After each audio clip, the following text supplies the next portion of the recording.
optimistic are you about your future in general, and how optimistic do you think your peers are? We'll start with you. Well, I would definitely say I was not as optimistic as I am now, my senior year of high school. I was leaving and I knew there was somewhere to go, but I didn't know if I wanted to be there. But I went knowing that I had experience in that area already. And You it's mean going into CCS, going into going arts, into illustration and fiber arts. But now that I'm engaging and experiencing at a more professional level, I feel as though this is something I would like to pursue. I do see myself doing this in the future, and I am pretty optimistic of what holds ahead of me. Cool. What about you, Sam? Personally, like, the future looks pretty optimistic to me. I know a lot of my friends, they also probably feel optimistic. We're all going into good universities, or like going into a job, or taking a gap year and have a goal for that gap year, like want to do entrepreneuring. Like, everybody's doing their own thing. Like, everybody's like, we're done with high school.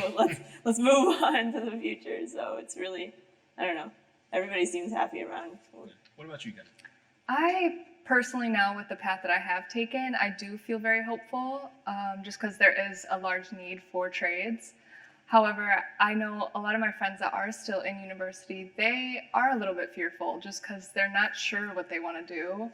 And it's hard when you're already going for one thing to then figure out what it is you want to do from there. In your K-12 education, have you had any courses that were geared specifically toward you experiencing, learning about, or making any sort of decisions, or aiming you towards any sort of career pathways or anything like that? Kendall, we'll start with you. I went to a private school for high school, and there weren't really any options given to us for trades. It was mainly pushed to do something, whether it was with science, politics, medical. Sam? I mean, at least at my school, it's like freshman year, and then you get to do a choose your adventure kind of thing. Oh. So there's like a engineering type area, like that you can choose to go into that, and like a bunch of engineering classes open up. Even if you're in engineering, you could take like medical classes, but like you get priority in engineering. What about you? I feel like there's not many opportunities unless we ask for it.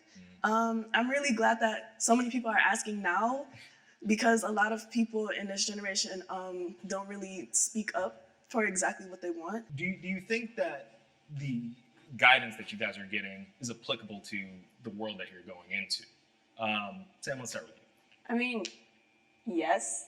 Whatever like an adult says, for example, they would say like their exact experience, and then you take it with like a grain of salt, because then you know it's like different times now.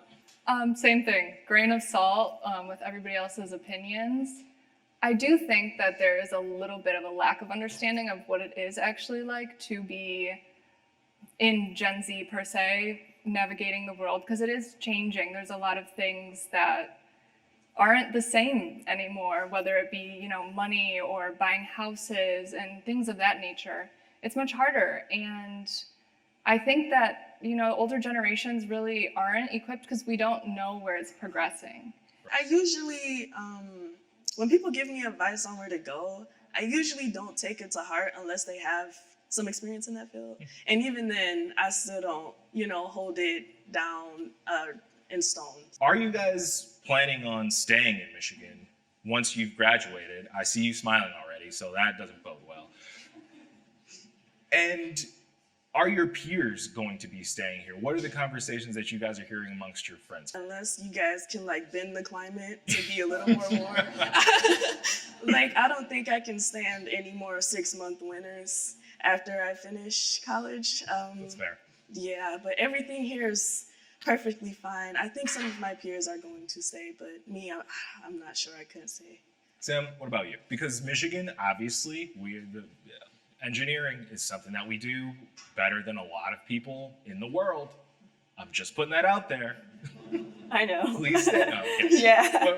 What is your thought? I'm definitely gonna stay here in Michigan. Like you said, Michigan's so great for engineering. So why would I leave? I don't know. I'm gonna stay. But my friends definitely want to leave. Again, it's out of anybody's control. It's weather. Is it really that Kendall? Well, you're next. Is it really the weather? Yes. Yes. There's snow Yes. in New York. There's the California's I'm not on going fire to New half York. the time. I definitely have to go somewhere like in the middle or in the south. I cannot stay up here. Okay, Kendall, are you staying here? No. The matter of factness. So, Yeah. why not? There's a lot of reasons. I feel like it's just because I grew up here. I want to see something different, experience kind of my own story and not just everything I've been around my entire life. And as for my friends, they've either already left Michigan or they are leaving.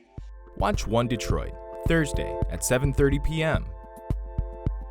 You can find more at onedetroitpbs.org or subscribe to our social media channels and sign up for our One Detroit newsletter.